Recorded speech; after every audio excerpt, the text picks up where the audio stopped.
Assalamualaikum warahmatullahi wabarakatuh. Perkenalkan, nama saya Dianusi dengan NIM 2214124012. Pada video kali ini, saya akan menjelaskan materi hubungan internasional bab 7, yaitu teori.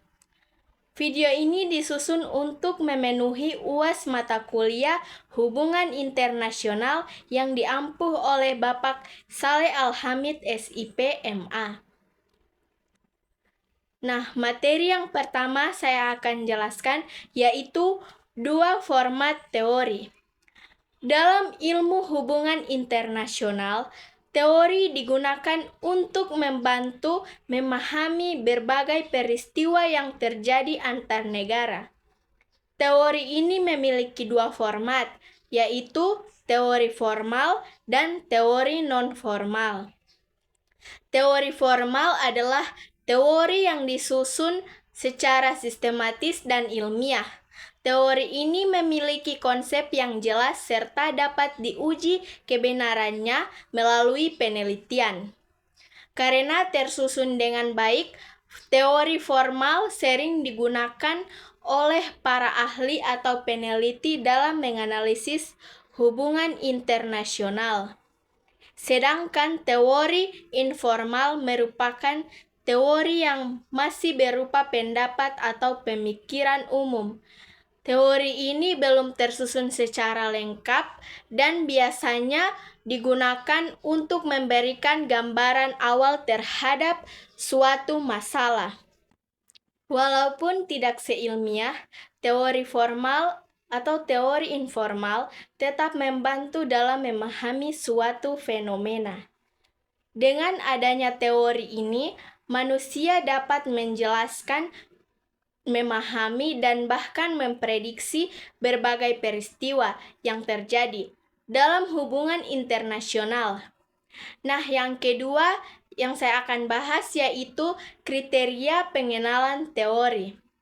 Teori dalam hubungan internasional dapat dibedakan menjadi middle range teori dan grand teori. Middle range teori adalah teori yang membahas masalah tertentu secara lebih spesifik. Teori ini memiliki ruang lingkup yang lebih sempit sehingga mudah dibuktikan melalui penelitian.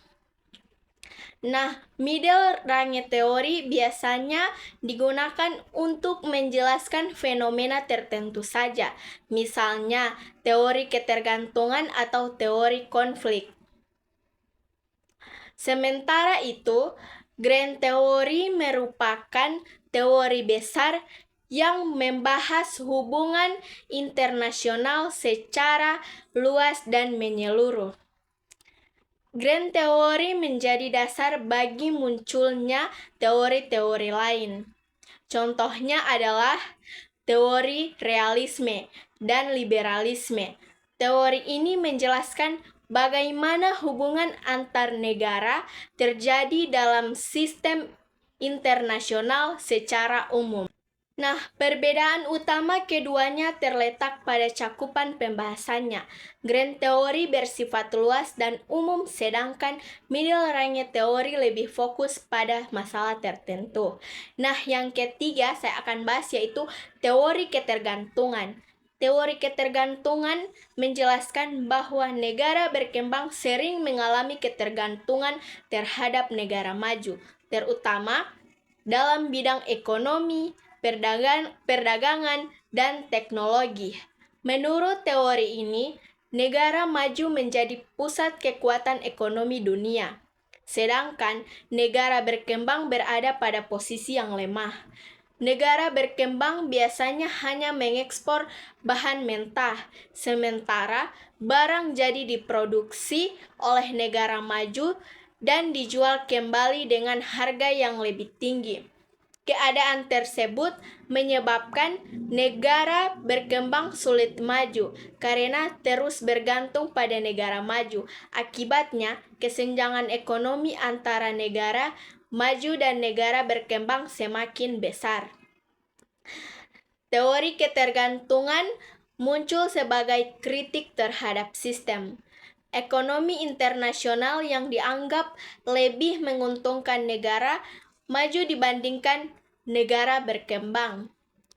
Sekian penjelasan dari saya. Mohon maaf bila ada kekurangan. Wabillahi taufiq wal hidayah. Wassalamualaikum warahmatullahi wabarakatuh.